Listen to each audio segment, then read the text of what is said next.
کہ اب والدین کے ساتھ احسان کا معاملہ کرو، انشکر لی ولی والدیک، والدین کا شکر ادا کرو ان کے ساتھ. کہیں فرمایا وبالوالدین احسانا، والدین کے ساتھ احسان کا معاملہ کرو. تو اللہ تعالیٰ نے قرآن میں ووصینا الانسان بوالدیہ، اللہ کہتا ہم نے وصیت کیا ہے، کتنا تاکیدی اس میں تاکید ہے، ہم نے وصیت کیا ہے کہ اپنے والدین کے ساتھ اچھا سلوک کرو. تو اس لیے ہمیں اس کا خیال کریں گے، لحاظ کریں گے تو انشاءاللہ دنیا میں بھی ترقی کریں گے. ان کو آنکھ نہیں دکھانا، ان کو بلند آواز سے بات نہیں کرنا. قرآن میں اللہ نے تفصیل سے بیان کیا، ہمیں اس میں اس وقت وضاحت نہیں زیاددہ کرنی ہے، مختصر وقت ہے، چند باتیں کرنی ہے کہ ہمیں ان کے آنکھ نہیں دکھانا، زور سے بولنا نہیں ان کے سامنے. یہ بھی قرآن نے منع کیا، اسے بھی نہیں کرنا تنگ آ کر کے. انتہائی ادب ہو، خدمت ہو، آگے پیچھے لگے رہیں، کبھی سر دبائیں کبھی پیر دبائیں، اس کے بغیر ہم سوئے نا جب تک کہ اپنے ماں باپ کی خدمت نہ کر لیں. فرمایا جو اس کا اہتمام کرے گا، ماں باپ کی دعائیں لے گا، تو دیکھو ماں باپ تو کبھی گھر سے نہیں نکالیں گے، کبھی دور نہیں کریں گے، چاہے دور کتنے، لیکن آہ لیتے ہیں ہم اپنے ان کے ساتھ بدسلوکی کر کے، بد زبانی کر کے، ان کا کہنا نہ مان کر. تو اس کی وجہ سے ہم ترقی دنیا میں نہیں کر سکتے. آخرت کی ترقی سے دور گئی، وہ تو محروم ہوں گے ہی، ہم آخرت سے تو محروم ہو ہی گئے، دنیا میں بھی محروم رہیں گے. ہاں ایک واقعہ ہے، حضرت موجودہ دور میں پڑوس ملک کے ایک بہت بڑے عالم دین ہیں. فرمایا مفتی تقی عثمانی صاحب رحمۃ اللہ برکاتہ کہ ایک موقع پر جب ان کے والد محترم کی طبیعت بہت زیادہ خراب ہوئی تو ان کی تیمارداری کرتے تھے، خوب خدمت کرتے تھے آگے بھی. اور اسی دوران ان کو حج کا زمانہ آیا تو ایک صاحب نے ان کو حج کا آفر کیا، حضرت آپ ہماری خواہش ہے کہ آپ حج میں چلیں، اور تو بہت اچھی بات ہوگی. غالباً حج بدل کے لیے کہ میرے والد کی طرف سے، فلاں کی طرف سے آپ حج بدل کر لیں، آپ کر لیں گے، ہماری لیے بڑی سعادت کی بات ہوگی. تو گویا ایک بہت ہی سنہرا موقع تھا، بہت گولڈن چانس تھا، اللہ کے گھر کے دیدار ہو جائے، حج کا موقع مل جائے، عمرے کا موقع مل جائے، نبی پاک صلی اللہ علیہ وسلم کے قبر اطہر کی زیارت ہو جائے. کتنا اونچے شرف تھا یہ. تو انہوں نے اپنے والد محترم سے اس کا کہا کہ میں والد صاحب سے میں اجازت لے لوں، ان سے مشورہ کر لوں، جیسا والد صاحب کہیں گے. تو دل تو اندر سے چاہ رہا تھا، لیکن بہرحال ایک نیک اولاد تھے اور عالم دین تھے. تو انہوں نے اپنے والد سے مشورہ کیا تو والد نے انہوں نے کہا کہ آپ تمہاری جیسی طبیعت کا میلان ہو سکتا کر لو. بہرحال پھر انہوں نے غور و خوض کیا کہ پھر اس کے بعد انہوں نے یہ فیصلہ کیا میں اپنے والد کی خدمت کروں گا اور حج میں جانا ابھی ملتوی کرتا ہوں. تو انہوں نے ارادہ ملتوی کر دیا حج میں جانے کا اور اپنے والد کی خدمت کو انہوں نے ترجیح دیا. پھر والد نے پوچھا بیٹا کیا ہوا تمہارے حج کا؟ کہا کہ نہیں والد، نہیں ابا میں آپ کی خدمت کروں گا، میں آپ کی خدمت میں رہا ہوں، ابھی ہماری آپ کو ضرورت ہے. تو ان کے والد نے کہا دعا دی، کہا کہ بیٹا تمہیں اللہ اتنا عمرہ کرائے گا، اتنا حج کرائے گا، اتنا عمرہ کرائے گا کہ لوگ رش کریں گے. اور آج دیکھ لیجیے اللہ پاک نے انہوں نے کیسے قبول کیا. تو یہ کیا ہے؟ والدین کی دعا. والدین کی دعا جو کہا بالکل ہو سامنے آئے.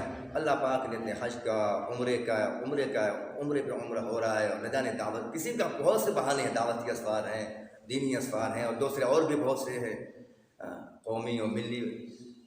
تو اس نسبت پہ ان کا اسفار ہو رہے ہیں، اتنے ہو رہے ہیں کہ امت رش کرے. تو یہ والدین کی دعاؤں کا اثر ہے. والدین کی دعا کا ایک نتیجہ، ایک واقعہ اس میں اور عرض کر دیں کہ ایک ساتھ ایک اللہ والے وہ مستجاب الدعوات تھے، یعنی جو دعا مانگو قبول ہو جائے، ایسے تھے وہ. تو ایک صاحب کو تلاش تھی کسی اللہ والے کی، کسی اللہ کے نیک بندے کی کہ ہم ان کی خدمت میں رہیں، ان کی صحبت میں رہ کر کے کچھ ہماری بھی اصلاح ہو جائے اور ہم دعائیں کرائیں ان سے. اللہ ہماری بہت سے مسائل ہیں، اللہ ہماری بھی مرادوں کو پوری فرما دے. تو کسی نے ان کا پتہ بتایا کہ فلاں اللہ کے بندے ہیں، مستجاب الدعوات ہیں، تم ان کے خدمت جاؤ، ان سے ملاقات کرو، خدمت میں رہو. بہرحال پہنچ گئے وہاں پر. مجھے یاد نہیں کس ملک کی بات اس وقت مجھے یاد نہیں ہے. تو جب وہاں پہنچے ملاقات کرے، جب ملاقات ہوئی وہ اپنے گھر میں لے گئے تو گھر میں دیکھا کہ ان کے گھر میں 2 سور بندھی ہوئی ہیں. اب ان کا ماتھا ٹھنکا کہ صاحب ہم نے تو سنا ہے کہ مستجاب الدعوات ہیں اور ایسے ہیں، اور ان کے گھر میں بظاہر بھی شکل و شباہت سے بھی ایسا لگ رہا ہے، لیکن گھر میں سور بندھی ہوئی ہے. سور پالنا، کتا پالنا یہ تو ناجائز ہے، اور یہ ایسی شخصیت. لیکن ابھی کچھ کہا نہیں انہوں نے، خاموش رہے، ضبط کیا۔ تھوڑی دیر کے بعد جب ان کو کچھ ان کو ہم پانی وانی پلا لیا، پھر اس کے بعد خود ہی انہوں نے پوچھا یا انہوں نے خود عرض کیا کہ کھائیں، کیونکہ لوگوں کے ذہن میں سوال پیدا ہوتا ہے تو اس کو اشکال کو دور کرنا چاہیے۔ تو ان بزرگ نے کہا کہ دیکھو جو تم یہ سور بندھی ہوئی دیکھ رہے ہو، یہ دونوں میرے والدین ہیں۔ اور تو سننا، کہا یہ دونوں میرے والدین ہیں، والد ہیں، یہ والدہ ہیں، یہ والد ہیں، یہ والدہ ہیں۔ انہوں نے اللہ کی شان میں گستاخی کیا، اللہ کی شان میں گستاخی کیا تو اللہ تعالیٰ نے ان کی صورت کو مسخ کر دیا، سور بنا دیا، سور بنا دیا ہے۔ کیونکہ اللہ کا نظام پہلے قوموں کے ساتھ اللہ کی طرف سے ایسا ہوا ہے کہ سور اور بندر بنا دیا اللہ نے، قرآن میں تذکرہ ہے، لیکن اللہ تعالیٰ اس نسل کو چلایا نہیں۔ لیکن اللہ قدرت والا جب چاہے کر سکتا ہے پھر کسی کے ساتھ۔ اللہ ہم سب کی حفاظت فرمائے۔ تو کہا کہ انہوں نے اللہ کی شان میں گستاخی کی، اللہ نے ان کی شکل کو بدل دیا، سور بنا دیا ہے، لیکن میرے تو والدین ہیں نا، میرے تو والدین ہیں، ان کی احسانات ہمارے اوپر ہیں، اس لیے میں ان کی خدمت کو اسی طرح کرتا ہوں جس طرح مجھے کرنا چاہیے، اور جو کچھ بھی اللہ نے دیا اسی کی برکت سے دیا ہے۔ سوچو، یعنی جو کچھ ہمیں تم جانتے ہو، پہچانتے ہو، لوگ ہمارے پاس آ رہے ہیں اسی برکت، اسی خدمت کی برکت سے دے رہے ہیں۔ تو ماں باپ کی خدمت کرنا بہت بڑی سعادت کی بات ہے۔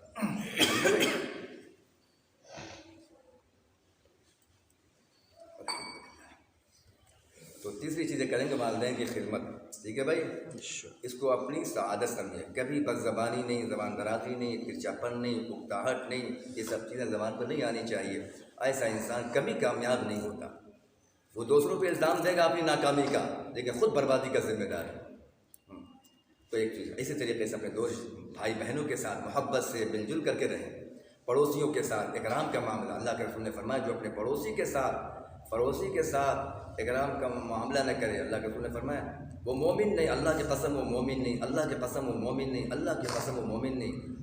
صحابہ نے سوال کیا من ہم یا رسول اللہ، کون اللہ کے رسول جو مومن نہیں؟ فرمایا جو جس کے پڑوسی اس سے معمون نہ ہو، جس کے پڑوسی اس سے محفوظ نہ ہو، اس کی ایذاؤں سے، تکلیفوں سے محفوظ نہ ہو۔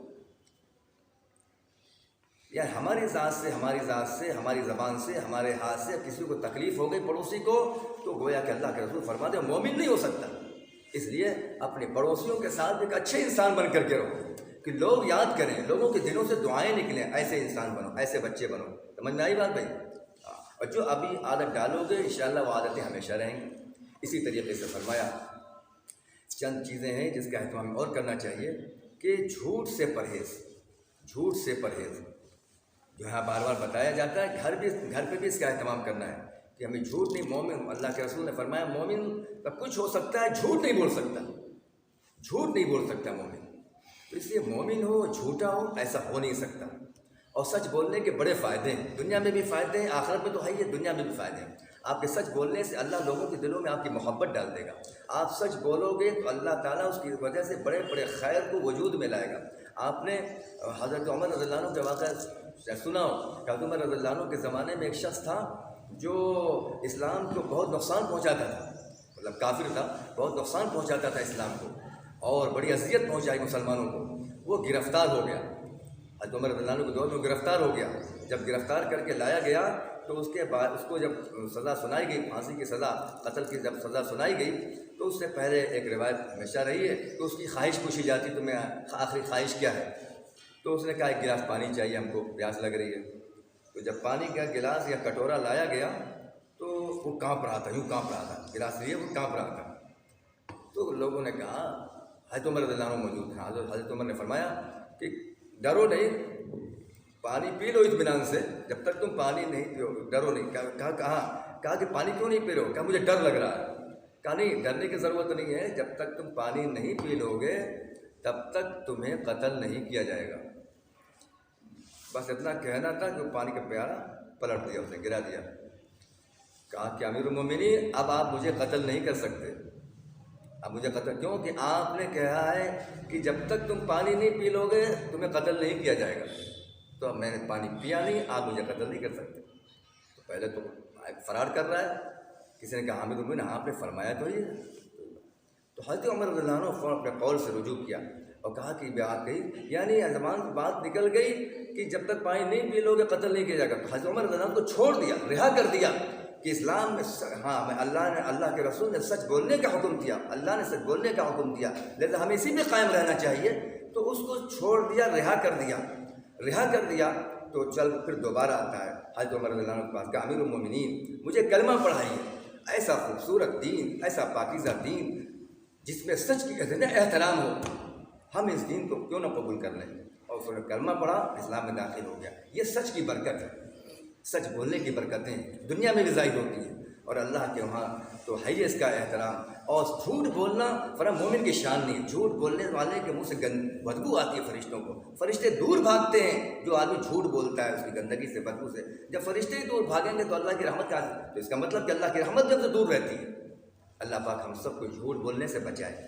اسی طریقے سے یہ منافقت کی پہچان بھی ہے، اللہ کے رسول نے فرمایا نا 4 باتیں کہ منافق کی پہچان، جھوٹ بولنا، وَإِذَا حَدَّثَ كَذِبًا، منافق کیا کرتا ہے؟ جب بات کرتا ہے جھوٹ بولتا ہے۔ تو منافق کی پہچان، منافق کسے کہتے ہیں؟ جس کے زبان پہ کلمہ ہو لیکن اندر کفر بھرا ہوا ہے، تو یہ منافق کی پہچان سے اللہ کو ہماری حفاظت فرمائے۔ دوسری بات ہے جو منافق کی پہچان فرمایا وَإِذَا اؤْتُمِنَ خَانَ، کہ امانت میں خیانت کریں۔ آپ کے پاس کوئی پیسہ رکھوائے، آپ اس کو پورا واپس نہیں کیا، آپ کے پاس کسی نے کتاب رکھی، آپ نے اس کی کتاب کو صحیح طور پہ واپس نہیں کیا، آپ نے کسی سے پین لیا تو پین کو خراب کر کے واپس کیا یا جلدی واپس نہیں کیا، تو یہ کیا ہے؟ امانت میں خیانت ہے۔ آج چھوٹی خیانت کریں گے، کل کو یہی عادت بگڑے گی، بڑی خیانت کرو گے، ان کا مارنا، ان کو دھوکا، ان کو فراڈ، یہ کرو گے۔ لہٰذا یہ بری بلا ہے، یہ منافق کی پہچان ہے، یہ ایمان والا کر ہی نہیں سکتا۔ لہٰذا اس گناہ سے، اس گندی عادت سے اپنے آپ کو بچانا ہے، سمجھ میں آئی بات بھائی؟ کسی کی کوئی چیز نہیں، کسی کا صابن لیا ایسے نہیں بغیر پوچھے نہیں اٹھانا، بلکہ پوچھ کے لینا، ضرورت پڑ جائے پہلی بات تو لینے کی کوشش کرے کہ لینا نہ پڑے، مانگنا نہ پڑے، اور ضرورت پڑ گئی تو مانگ کر لیں اور اجازت لیں اس سے، پھر لیں اور پھر اس کو واپس کر دیں، اس سے اچھی حالت میں اس کو واپس کریں۔ یہ سمجھ میں آئی بات؟ یہ امانت میں خیانت نہ ہو۔ اس کو مدرسے میں بھی اس کا اہتمام کرنا ہے، گھر پہ بھی جا کے اس بات کو اہتمام کرنا ہے۔ ہمیں کوئی چیز منگوائیں، آپ کی امی ابو کوئی چیز منگوائیں، 100 روپیہ دیا انہوں نے کوئی چیز، آپ کو کیا چاہیے؟ آپ سامان لائے 75 روپے کا، تو آپ آگے حساب دیجیے اور 25 روپیہ واپس کیجیے، 5 روپیہ واپس، جو بچا واپس کریے۔ آپ گھر پہ یہ کام کرو گے تب باہر کر سکو گے، گھر پہ گڑبڑ کرو گے تو باہر بھی گڑبڑ کرو گے، گھر پہ چوری کرو گے تو ابھی گھر پہ کر رہے ہو، کل کو باہر کرو گے۔ اللہ حفاظت فرمائے، اللہ بچائے اس بری بلا سے۔ ہاں، جیسے چوری کرنے والا کہتے ہیں نا، ایک شخص نے اپنے پڑوس سے انڈا لے آیا چورا کر کے، ماں نے کچھ کہا نہیں، چلو بہت دن سے انڈا نہیں کھایا، انڈا مل گیا۔ اب اس کے بعد اس کی عادت پڑتی گئی، کل کو اور بڑی چیز کیا، پھر اور بڑی چیز چوری کیا، یہاں تک کہ اچھا خاصا چور بن گیا۔ اس شرعی عدالت میں اس کو چوری کی جب سزا سنائی گئی اور اس کو سزا دی جانے والی تھی تو اس نے زور سے کہا کہ ہماری سزا سے پہلے میری ماں کی زبان کاٹ لی جائے، میری ماں کی زبان کاٹ لی جائے، اس لیے کہ اگر پہلے دن جب میں نے چوری کی تھی میری ماں اگر مجھے روک دیتی کہ بیٹا کیا کر رہے ہو، گندا کام ہے، تو میں یہاں تک نہیں پہنچتا۔ تو اس میں ماں باپ کا بھی بڑا رول ہے کہ اپنے بچوں کی صحیح ذرا ان باتوں پر نگاہ رکھی جائے، اور ہمیں بھی اس کا اہتمام کرنا چاہیے کہ ہم کسی کی چیز کو چھوئیں نہیں، کوئی چیز اٹھائیں نہیں، اور اگر کبھی ہو جائے تو اس کو اور جو چیز اگر ہم کبھی سامان وغیرہ بھی لائیں تو امانت کا تقاضا یہ ہے کہ اس کو ہم پورا واپس کریں، پڑوسی نے کوئی سامان منگایا، جو پیسہ بچا اسے واپس کر دیں، سمجھ میں آئی بات؟ ہاں، ورنہ یہ نہیں ہوتا ہے۔ تو میں تجربے کی بات بتا رہا ہوں، آدمی پڑھ لکھ کے بڑا ہو جاتا ہے، اللہ حفاظت فرمائے، حافظ ہو گئے اور آگے بڑھ گئے، یا دوسرے میدانوں میں آگے بڑھ گئے، ٹھیک ٹھاک انسان دکھ رہے ہیں، لیکن یہ بری عادت پڑی رہ جاتی ہے، کوئی سامان لیا پیسہ واپس کے صحیح حساب نہیں دینا، اس کی وضاحت نہیں کرنا، واپس نہیں کرنا، امانت و خیانت کا فرق نہیں رکھنا، یہ عادتیں پڑی رہ جاتی ہیں اور جو انسان کو جہنم میں لے کے جاتی ہے، اور دنیا میں بھی لوگوں کی نگاہ میں ایسا انسان گر جاتا ہے، بے وقار ہو جاتا ہے، لا اعتبار ہو جاتا ہے، ایسے انسانوں کا، ایسے بچوں کا کوئی اعتبار نہیں کرتا۔ تو اپنے آپ کو یہ امانت و دیانت کا بھی خیال کرنا ہے، سمجھ میں آئی بات؟ یہ ایمان والے کی پہچان ہے، اور اس کے خلاف کرنا یہ منافقت کی پہچان ہے۔ اسی طریقے سے منافق کی پہچان کیا فرمائی کہ اور اسی سے گالی گلوچ کرنا، گالی گلوچ سے بھی اپنے آپ کو بچانا، گالی گلوچ سے بھی اپنے آپ کو بچانا ہے۔ گالی گلوچ کرنا، زبان سے گندی باتیں نکالنا، اللہ کے رسول نے یہ بھی منافق کے فیضان پر وَإِذَا خَاصَمَ فَجَرَ، کہ فرمایا کہ جب بھی کسی سے بات چیت ہوئی ذرا سا غصہ آیا پھٹ پڑے، برا بھلا کہنا شروع کیا، لعن طعن کرنا شروع کیا، واہی تباہی کی باتیں زبان سے نکال۔ گالی گلوچ کا مطلب یہ نہیں کہ صرف مادر پیدر کرے، گالی گلوچ کا مطلب کہ غیر اخلاقی بات زبان سے نکالے، گندے الفاظ زبان سے نکالے، کسی کی عزت سے کھیلا جائے، اس کو دھلنے کی کوشش کیا جائے، اس کے وقار کو مجروح کیا جائے، یعنی غیر شریفانہ الفاظ زبان سے نکالنا گالی گلوچ ہے۔ ایسی زبان سے اپنے آپ کو بچایا جائے، اور یہ منافقانہ خصلت ہے۔ اور اسی کے ساتھ ساتھ فرمایا کہ آدمی زبان شائستہ رکھے، اچھی زبان ہو، شائستہ الفاظ ہوں، ادب ہو، لحاظ ہو، اور بات میں زبان سے شرافت ٹپک رہی ہو، تو ایسا انسان لوگوں کے درمیان پھول بن کر کے رہتا ہے۔ لوگ بڑی قدر کی نگاہ سے دیکھتے ہیں جب انسان کی زبان اچھی ہوتی ہے، اس لیے اپنی زبان کو شائستہ بناؤ، اچھی بناؤ، کبھی زبان پر گالی گلوچ نہ آئے، برے الفاظ نہ آئے، تم طراق نہ آئے، تیری میری نہ آئے، ایسے الفاظ کا زبان پر سے استعمال نہ ہو۔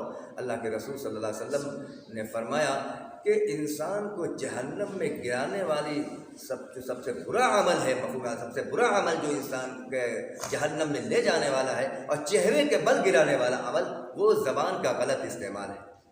زبان کا غلط یعنی گرایا جائے گا، چہرے کا بل گرایا جائے گا، ایک جہنم کے نیچے گہرائی میں گرے گا اور چہرے کے بل گرے گا، کیا حشر ہوگا اس کا؟ ایک تو جہنم میں جانا سزا، اور پھر چہرے کے بل گرایا جائے تو کس کو؟ وہ جو اپنی زبان کا غلط استعمال کرتا ہے، بے غیر شریفانہ حرکتیں اور غیر شریفانہ بول زبان سے نکالتا ہے۔ اللہ پاک اس سے ہماری حفاظت فرمائے۔ اور اسی طریقے سے اللہ کے رسول نے فرمایا کہ مومن لان تان کرنے والا نہیں ہوتا، تانا دینا، لان تان کرنا، اس کو ٹارگٹ کرنا، ٹارچر کرنا اس کو، تو یہ مومن کی شان نہیں ہے۔ مومن تانا دینے والا نہیں ہوتا، مومن گالی گلوچ نہیں کرتا، اور مومن فرمایا کہ فحش گو نہیں ہوتا، بے حیائی کی باتیں زبان سے نہیں نکالتا، بے حیائی کی باتیں، گندی باتیں زبان سے نہیں نکالتا۔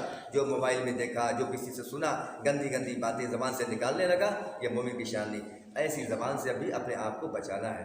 جس طرح یہاں پر یہ باتیں کہی جاتی رہی ہے، اور آپ لوگ اس کو کوشش جب ٹوکا جاتا ہے تو احساس بھی ہوتا ہے، گھر پہ جا کے بھی ان باتوں پہ عمل کرنا ہے۔ ان پڑھنے لکھنے کا مطلب یہ ہے کہ ایسی یہ شائستہ زندگی ہمیں حاصل ہو جائے، اور ایسی غلط زندگی، گندی سوچ، گندی فکر، گندی زبان، گندی نگاہ، اس سے اپنے آپ کو بچانا ہے گھر پہ رکھ کے۔ ٹھیک ہے بھائی، کرو اس کا اہتمام انشاءاللہ۔ اللہ پاک ہمیں ان سب باتوں پر عمل کرنے کی توفیق دے۔ اس کے ساتھ ساتھ آپ کی تعلیم جو آپ یہاں پڑھائی کر رہے تھے، گھر پہ بھی جا کے ان کو کتاب کو لے کے بیٹھنا ہے، اس کا مذاکرہ کرنا ہے، روزانہ پڑھنا ہے، یاد کرنا ہے، ٹھیک ہے؟ تاکہ جب یہاں پر آؤ تو جیسا یہاں سے گئے تو اس سے اچھا ہو کر کے آؤ، اس سے اچھے ہو کر کے آؤ، اس سے اچھا یاد ہو، اس سے اچھا آپ کی دعائیں بھی یاد ہوں، آپ کو کلمات بھی یاد ہوں، قرآن سے وابستگی ہو، قرآن سے اچھا پڑھنے، جب مسلسل پڑھو گے تو پڑھنے والے بن جاؤ گے اچھا۔ جو حفظ کر رہے ہیں ان پاروں کا بار بار اعادہ کریں، اور تاکہ جب بالکل اتنے پارے ازبر ہو جائیں 2 مہینے میں اچھے یاد ہو۔ سن رہے بھائی، اس کا اہتمام کرنا ہے۔ اور جب یہاں پر آؤ تو انشاءاللہ جیسے ہم نے کہا کہ درمیان میں اگر آپ لوگ اچھا یاد رہے گا، مسابقہ ہوگا جب آئندہ سال، تو اس مسابقے میں حصہ لینے کی آپ ہمت کر سکو گے جب گھر پہ محنت کرتے رہو گے۔ کرو گے اس کا اہتمام۔ اور اس کے علاوہ رمضان کا مبارک مہینہ مل رہا ہے، کتنی اچھی بات ہے بھائی۔ رمضان میں تو عام لوگ بھی بیچارے جو غلط زندگی گزارتے ہیں، نہ جانے کہاں شراب کھانے میں ہوتے ہیں، شراب و کباب میں، اور یہاں چوراہوں پر، وہ بھی رمضان میں پابند ہو جاتے ہیں، کسی قدر مسجد میں آنے والے بن جاتے ہیں، قرآن کھولنے کی توفیق مل جائے۔ آپ تو ماشاءاللہ سال مدرسے کے ماحول میں رہو، اس نورانی ماحول میں رہتے ہوئے قرآن سے وابستگی نہ پیدا ہو، قرآن پڑھنے میں دل نہ لگے، اور قرآن کا شوق نہ پیدا ہو، تو کتنی محرومی کی بات ہے۔ تو اس لیے رمضان میں خاص طور سے اہتمام کرنا ہے، خوب تلاوت کرنا، انہی پاروں کی تلاوت کرو جو تم نے پڑھا ہے، ٹھیک ہے بھائی؟ تو انشاءاللہ یاد بھی ہوگا، اور رمضان کی فضیلت بھی حاصل کر سکو گے، اللہ کے محبوب بھی بنو گے انشاءاللہ۔ اور دعا بھی کرنا، دعاؤں افطار کے وقت میں، سحری کے وقت میں، جب روزہ رکھو بھائی، جو بڑے بچے ہیں 11-12 سال کے ہوں وہ روزہ رکھ سکتے ہیں، جب پورا نہ رکھیں، جتنا رکھ سکتے ہیں رکھیں، ٹھیک ہے بھائی؟ رکھنے کا اہتمام کرو۔ جب روزہ رکھنے کے لیے سحری اٹھو تو تہجد کی نماز بھی پڑھو، 4 رکعت تہجد کی نماز پڑھو۔ اس وقت میں اعلان ہوتا ہے کون ہے مانگنے والا جس کو عطا کیا جائے، کون ہے مغفرت چاہنے والا جس کو ہم مغفرت کر دیں؟ اللہ کی طرف سے اعلان ہو رہا ہے، دینے والا خود ہے نا، کون ہے جس جو چاہتا ہے اس کو عطا کر دیا جائے؟ تو ایسے موقع سے، ایسے گولڈن چانس سے خوب فائدہ اٹھانا چاہیے۔ تو ایسے تو آدمی نہیں ہم زیادہ اہتمام کر پاتے، تو کم از کم رمضان میں سحری کے بہانے تو اٹھتے ہی ہیں، تو 2-4 رکعت نماز پڑھ لیا، اللہ سے دعا مانگ لیا۔ اور دوسرا دعا کی قبولیت کا وقت ہے وہ افطاری کا وقت ہے۔ افطاری کا وقت ہے، افطار کے وقت میں اللہ گویا کہ انعام بٹنے کا وقت ہوتا ہے اللہ کی طرف سے۔ میرا بندہ دن بھر بھوکا پیاسا رہا، اب روزہ کھولنے کا وقت ہے، اللہ بڑی محبوبیت کی نگاہ سے اپنے بندے کو دیکھتے ہیں اور جو مانگو عطا کر دیتے ہیں۔ تو لہٰذا اس وقت کو بھی غنیمت سمجھ کر خالی کھانے پہ نگاہ نہیں ہونی چاہیے، خالی دسترخوان پہ نگاہ نہیں ہونی چاہیے، بلکہ تھوڑی دیر اللہ پہ جب وقت ہوگا تبھی تو کھاؤ گے، اس سے پہلے کھا نہیں سکتے، لیکن اس سے پہلے کیا کریں؟ دعا مانگ لیں اللہ سے، 5-7 منٹ دعا مانگ لیں اللہ سے، اپنی اللہ میں بہترین عالم بنائے، حافظ بنائے، داعی بنائے، اور دنیا کی عافیت مانگو، تمام دنیا کے خیر مانگو، ماں باپ کے لیے دعا مانگو، امت کے لیے مانگو، پوری انسانیت کے لیے مانگو، تمام دنیا میں بسنے والے انسانوں کے لیے مانگو، اپنے ملک کے لیے مانگو، اور تمام مسلمانوں کے لیے مانگو گے دعا، ٹھیک ہے بھائی؟ اس کا اہتمام کرو گے۔ اور اسی کے ساتھ جو آپ کو دیگر اردو پڑھائے جاتے ہیں، ہندی، انگلش، میتھ وغیرہ، اس کا بھی گھر پر جہاں تک ہو سکے مذاکرہ کرتے رہیں، پڑھتے رہیں، تاکہ جب گھر یہاں سے واپس آئیں اور آپ کا ٹیسٹ ہو تو آپ اس میں کامیاب رہیں۔ کریں گے انشاءاللہ بھائی؟ اللہ پاک ہم سب کو کہنے سننے عمل کی توفیق دے، اور آپس میں جب یہاں پر آپ لوگ رہے تو تھوڑا سا ایک ساتھ رہنے میں کسی کو مار دیا، کسی کو بول دیا، کسی کو کچھ کہہ دیا، شکایت کرتے رہتے تھے نا بھائی۔